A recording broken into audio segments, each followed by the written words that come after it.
A day in my life as a full-time content creator ma'am. Tara, samahan niyo ako.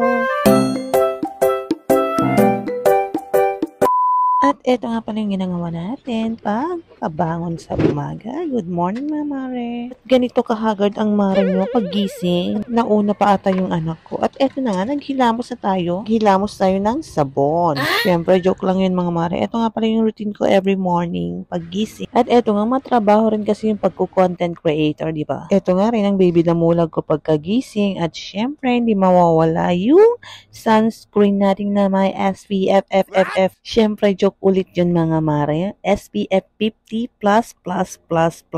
Ang daming plus Mare, minus mo na lang. At ang gamit ko palang sunscreen mga Mare is yung Lamben na niacinamide sunscreen SPF 50+ PA+++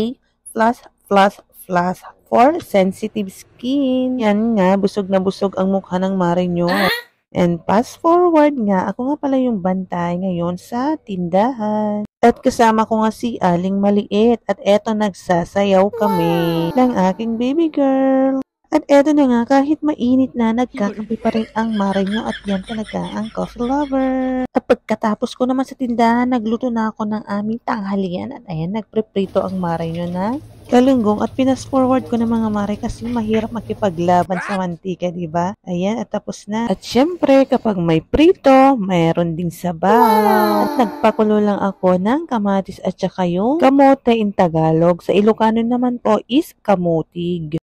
At ayan, nilagyan na natin ng bagoong at eto talaga yung sikreto ng mga Ilocano sa inabraw namin o dinengdeng ang tawag dito. At kung malambot na yung kamote, pwede na natin niyang durug-durugin. At syempre mawawala ba dyan ang tikiman tayo?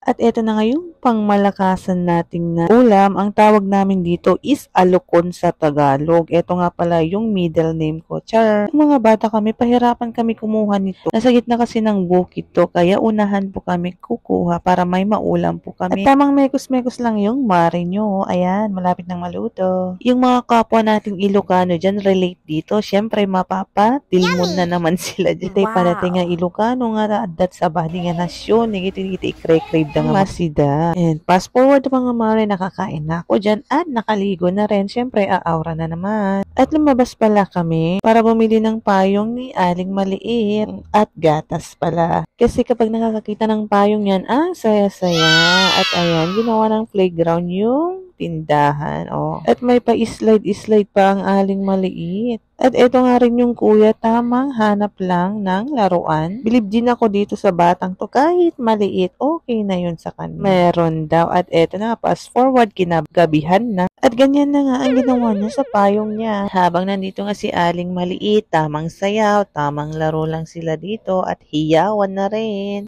At ayan, ginagawa rin diskohan dito sa kwarto namin ha. And that's all for today's video. Thank you for watching. See you on my next one. Bye-bye.